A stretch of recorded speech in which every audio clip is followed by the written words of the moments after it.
Yes, Dr. Lampkin, Dr. Hyman, to this group today, I want it duly noted that this is the first time in my life that I have been the oldest one on the panel. I'm used to being a young man, and I can say now that as we talk about Adventist history, that I'm still one of the gray hairs on the panel, so I appreciate that. Go west, young man. Go west. In the mid-1800s, there was California, the gold rush.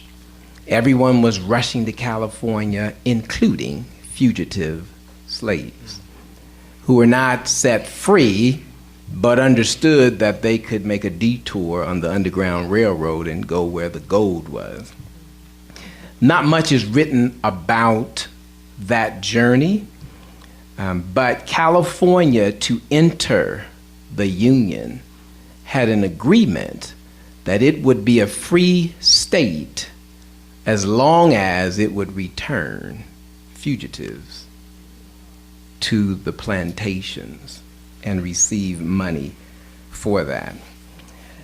As the climate began to change, I have discovered that blacks on the West Coast, the further west you went, the strategy to address African American issues changed.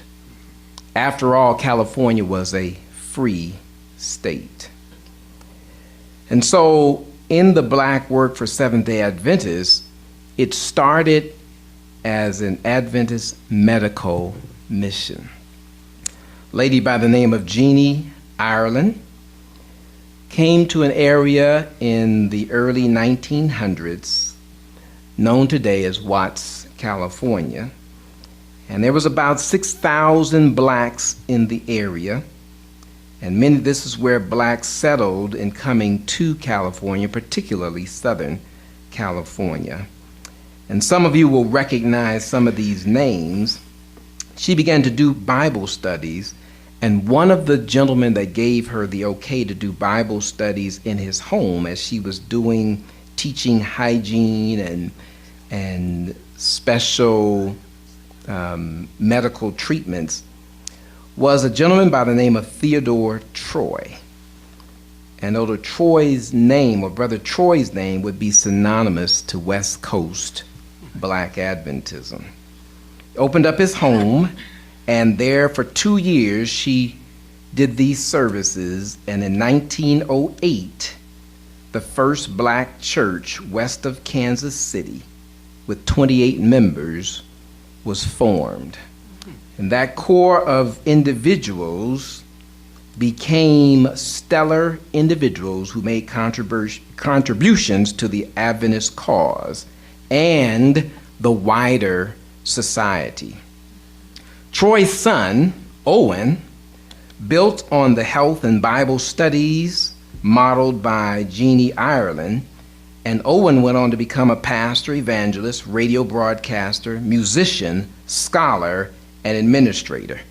Sounds like it's still business as usual. You have to do everything if you become a black leader in the Adventist church. Owen's wife, Ruby, and her brother, Arna, were children of a former jazz musician and a brick mason from Louisiana, Paul Bontemps. I don't know the French saying of that, Bontemps, and his wife, Maria. Paul constructed a lot of Adventist church buildings in California, and then he entered the ministry to build up the congregations as well. Arna, as you may know, became an educator and a celebrated author.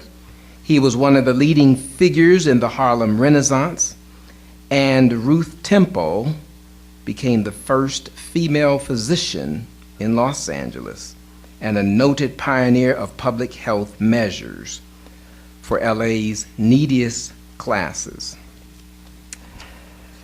So I think Dr. Baker mentioned this individual very briefly, Louis Schaff comes to California to pastor the new Berean Seventh-day Adventist Church, January 30, 1915. Now, I mention that date because there is a Berean Seventh-day Adventist Church today, and it is probably not the same Berean Seventh-day Adventist Church, because what Louis Schaeff discovered was that the further west you came, it seemed like it was easier to address issues of racial concerns within the Seventh-day Adventist Church. What happened was, Dr. Jackson, was that in their discussion, they had an issue with Ellen White's writings in the Southern Works that blacks were to not address the racial issue, but simply and not to consider themselves equal with the white leadership, and therefore they needed not to fight for those kinds of positions.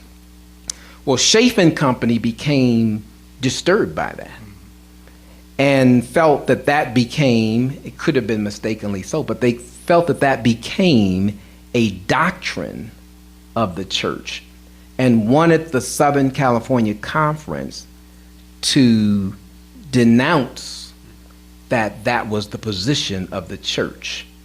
And for whatever reasons, the Southern California Conference would not denounce that as a view of the Seventh-day Adventist Church.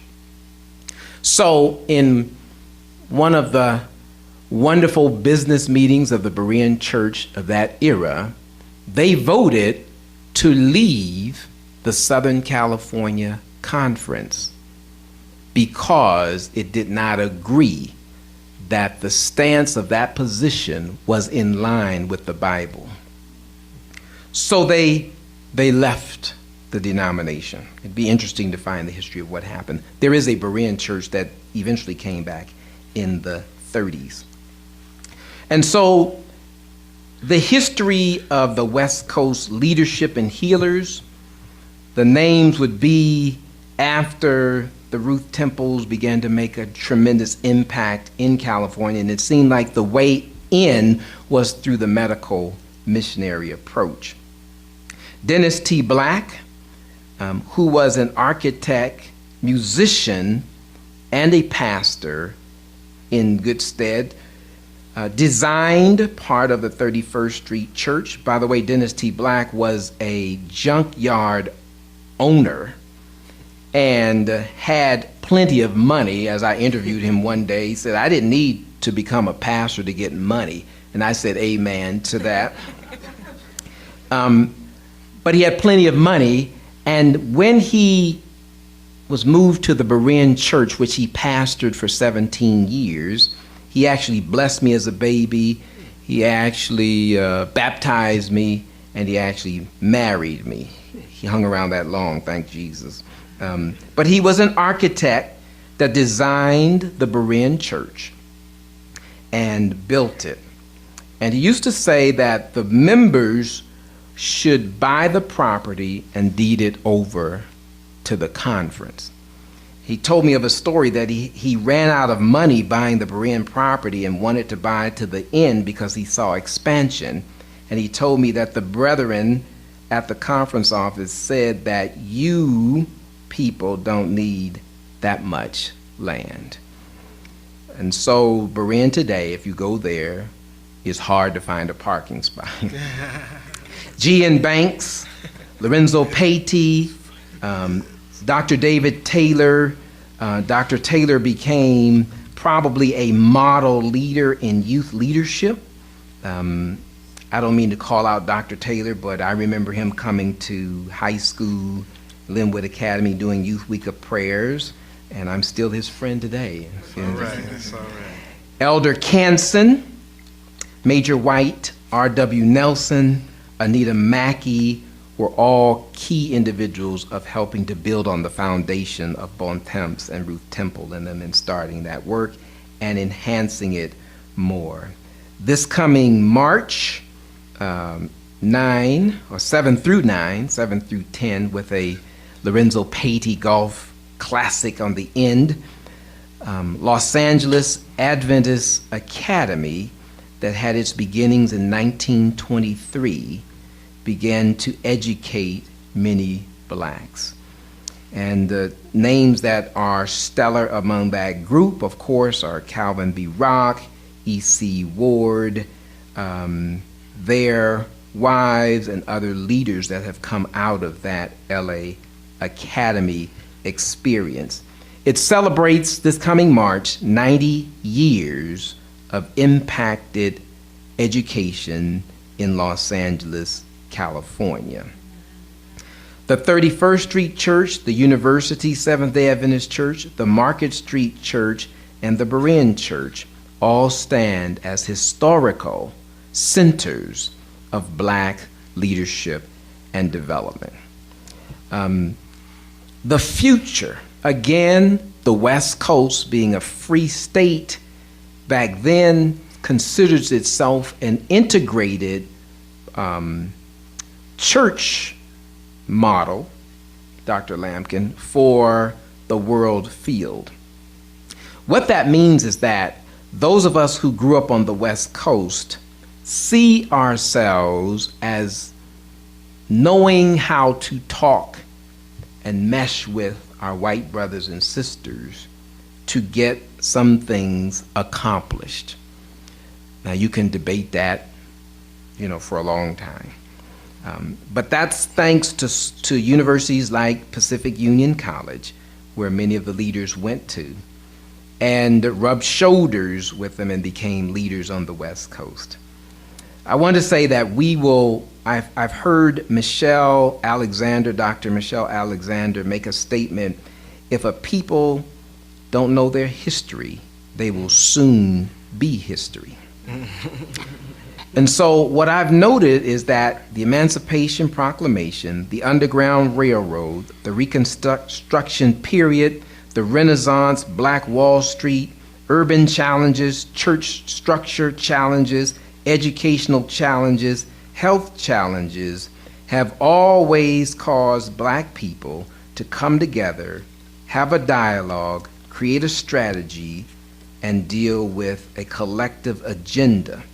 Today's agenda, the black church, particularly on the West Coast and perhaps all over, but the black church on the West Coast faces homelessness both with its members and community, joblessness both with its members and community, hunger, prison population.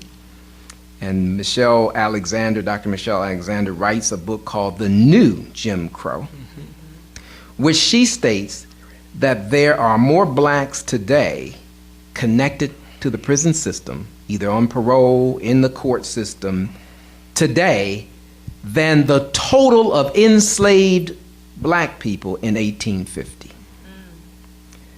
We have an agenda that's set before us, and we still have a lot of work to do, even as blacks on the West Coast. Thank you, Elder Pasco.